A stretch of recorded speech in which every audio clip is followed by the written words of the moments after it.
Welcome to r/Malicious Compliance, where we share stories of people conforming to the letter but not the spirit of a request. And the first story is, seriously? Over a candy bar? I have 2 part-time jobs as a library assistant for 2 separate libraries in my area.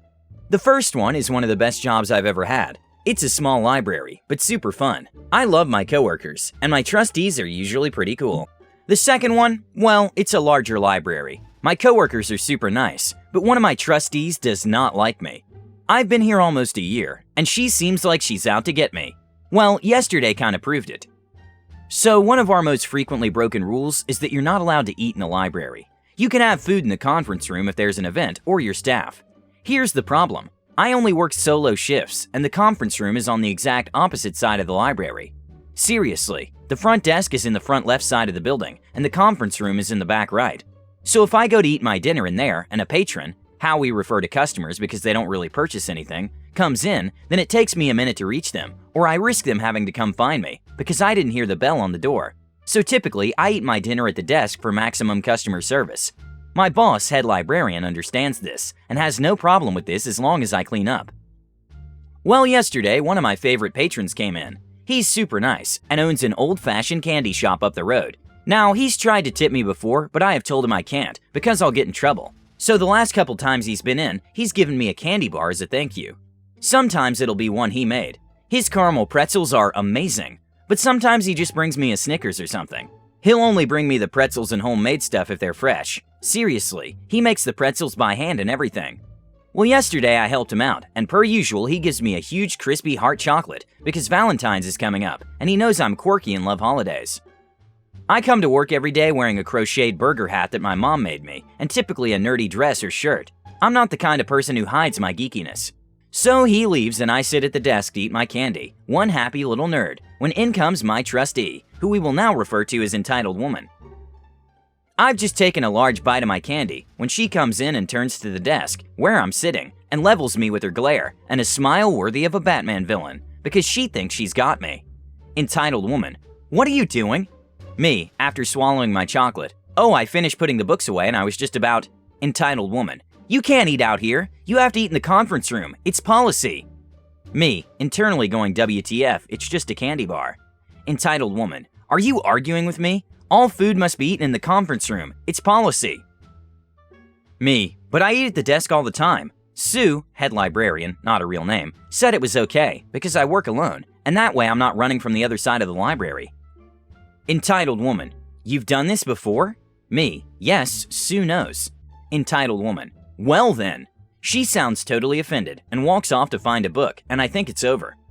If it were over, would I be here? I come in the next afternoon to find a written warning from her and Sue. Sue apologized and said she has to sign it to show it's been seen and dealt with, and tells me not to worry much about it.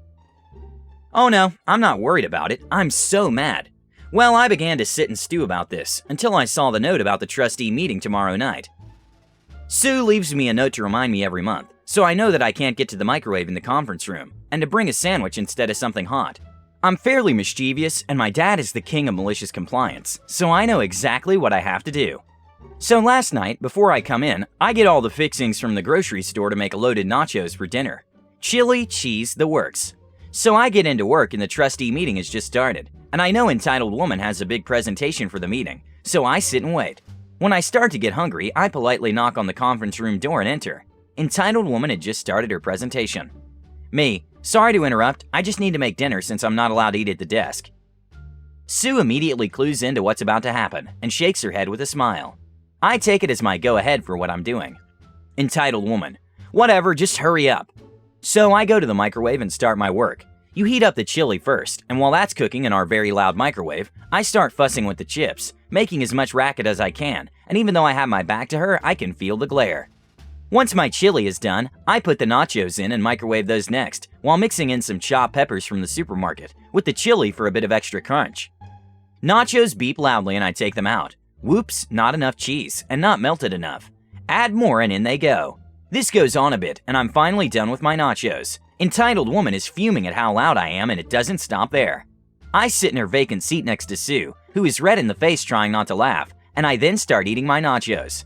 So they're loud and crunchy as it is, but I typically don't eat crunchy food because I'm a loud chewer due to a click in my jaw from an old injury, so it's extra loud and annoying.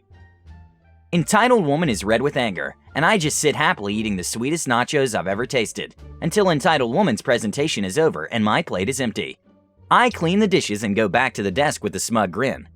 Fast forward to today, when I come in, and Sue tells me that from now on the trustees would prefer me to eat my dinner at the front desk. Victory! Edit. Talk to Sue. She told me that the food policy was going to be updated, and wants to sit down with me to work out the food bit with her and my coworker, so that we can all make sure the new policy is to all our satisfaction.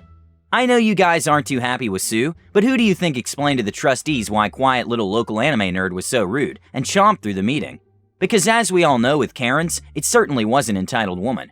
I'm also totally dreading the fact that I kind of forgot that once the next trustees meeting comes up, I'll be requesting a small amount of money to do a Dungeons & Dragons program, and it's something they have to vote on, or else I'll have to go to our friends at the library group, a group of patrons who donate a large sum of money, to help our librarians fund programs they believe in that the trustees do not. So, potential part 2? Perhaps. I'll update when I find out. The second story is, you're a dishwasher. Wash down these dangerous kitchen knives. Thanks r/ for introducing me to this subreddit. First time post. This story comes from one of my previous jobs, when I was a dishwasher at a local convention center. Because it was a convention center, many different events were held during weekend nights. The event always involved 300 plus people, and that meant the server team had to wait until they all clear out to start cleaning up everything, and the dishwashing team had to wait for them, which meant our jobs went until 2 to 3 a.m. when our shifts were supposed to end around 12 to 1 a.m. Most servers understood what we were going through and were nice enough to clean up huge food scraps off the plates and trays, so all we had to do was run it through the dishwashing machine once. Now, as dishwashers, we were supposed to wash down pretty much everything except for kitchen knives. Servers used kitchen knives to cut cakes or cook meat, and it was their job to clean them down. The water that we used to soak kitchenwares got murky really quick, and you can guess how dangerous it was for someone to try to grab sharp knives. I even heard one of the ex-dishwashers sliced his wrist open almost to the tendon. Plus, the water was really dirty, so any cuts you make on your hands had a high risk of infection. As such, dirty kitchen knives weren't allowed at all in the dishwashing area. It was clearly stated in the company policy book. Almost every server didn't mind washing down the knives, as they were simple tasks, as opposed to the number of stuff dishwashers wash down. Enter JCM, the jerk catering manager. He joined our convention center about 2 months after I started to work there, and he immediately made clear he wasn't there to make connections. He was so business-oriented and profit-focused, making the server team do all the heavy lifting, while he casually talked with the event planners. He was one of those people who smiled and laughed with the other guests, while going all gung-ho to the servers and even dishwashers. We were part of kitchen staff, which was a separate department from the catering group, meaning JCM had no jurisdiction over us. Many complaints were made from both the servers and dishwashers, to which JCM completely denied and said, they're just being lazy and don't want to do their job. I have the hardest job of managing both the guests and the staff. One night it was particularly busy, and both the servers and dishwashers were busting their A's. It was so busy to the point where we had to wash down the dirty plates twice, so they can be used again. I was pretty much the dishwasher team lead and was running back and forth between the dishwashing area and behind the curtain area, collecting dishes and managing temporary staff. I am really not the type to multitask, so I was flustered. JCM comes into the dishwashing area while holding a dirty kitchen knife. JCM, hey, I'm gonna need you guys to wash this down. Me, but I thought that was server's job. JCM, well, we're a little too busy. I'm gonna need this washed down. Me, do you need it immediately? JCM, no. Me, then why don't you guys wash it down when everything is settling down? JCM, I'm the catering manager here. If I say this needs to get washed down, this gets washed down. Me, and why exactly should we listen to you? JCM, because I'm your boss? Me, no you're not. Executive chef's name is. JCM, just leave it soaking in the dishwater then. Me, if you're the manager, then you should be following the company rules. Did I mention he was swinging the knife around while talking? As in while pointing at me while standing really close? JCM did not like my response, and he slammed the knife into one of the waters. JCM, I do not want to see that knife brought back. Do it or all of you are fired. And he stomped his way out of the kitchen. All of the dishwashers were stunned at what they had just witnessed. I calmly told everyone to wash everything that we're supposed to wash down, except for the knife. In the end, as we were cleaning down everything, I decided to leave the unwashed knife in the pit as I was told. I told the rest of the dishwashers and servers to do the same. The next day, I wrote a profound email to my boss, other leadership figures, servers, and the parental company of the convention center. I told them about all the SH that went down, how I decided to comply with JCM's violation of company policy, and if he tried to deny everything, I told them to check CCTV. It may not have recorded sounds, but it certainly should have caught him in the act. On my next shift, there was an envelope in my cubby. The envelope contained a letter and a $50 Amazon gift card. The letter stated how grateful the company was to me for standing up to JCM. JCM was given a choice of voluntary leave or face disciplinary actions with termination, and he chose the former. They asked me to accept the gift card as a sign of appreciation, which I did. And the last story is, go to our manager when you screw up? Sure thing. So I used to work with this guy, let's call him Billy. At first, Billy was an okay guy when he started and was getting trained up. Billy decided that this department wasn't for him and transfers out to a field position. Billy decides 2 months later that he wants to come back, and there's an opening for him. Billy is no longer an okay guy at this point. Billy became very, very bad at the job he was doing. He only had about a month's training in the position before he left, and when he came back, he refused any further attempts to train him. He figured that since he was with us 3 months, that his training period was over, even though 2 of the 3 months were in another department. He was big into one-upsmanship and lied through his teeth to seem cooler than other people at anything. Example, one of my coworkers was big into CSGO. So Billy said he was a professional at CSGO and played in tournaments. So he was asked his CSGO rank. He gave some BS answer like Diamond. This attitude bled into his job, where he pretended he knew what he was doing when he clearly didn't.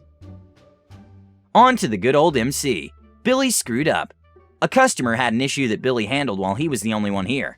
He did not do it right, and inconvenienced the customer for later when the customer called me. Not a huge deal, but caused by a lack of following procedure from good old Billy Boy. I fixed it, have proof that it was him, and shoot him an email. As I worked nights to his days and never saw him, reminding him that he needs to make sure to do it properly from now on. His response via email, I did it right. Who do you think you are telling me what to do? If you think I did something wrong, then you need to go to our manager. Don't come to me about it, you're not my boss. A. I do have every right to point out your mistakes, Mr. Trainee.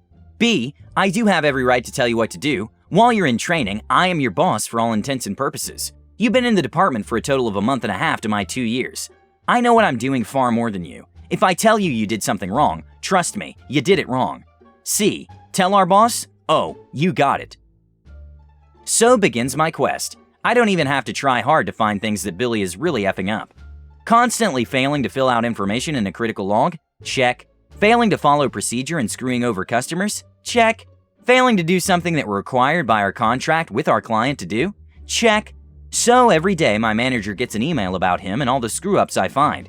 After about a week, my manager takes me aside before I leave and asks me why I'm emailing her and not helping to train him by pointing out his mistakes. So I show her Billy's email, showing that he's refusing help, and inform her that everyone else is getting the same attitude from him. He got written up for unprofessional behavior, and one more for failing to follow our procedures. He was told he needed to improve quickly. He did not improve quickly, and before he could be fired, he quit, claiming he had a better job, and we never heard from him again. We don't even have a hard job. Sure, it's a little procedure heavy, but it's a desk job where you answer a few phones and radio calls. He had no college education and had kids to support. This job was about the best he could hope to find in this city. Thank you for listening. Have a good day.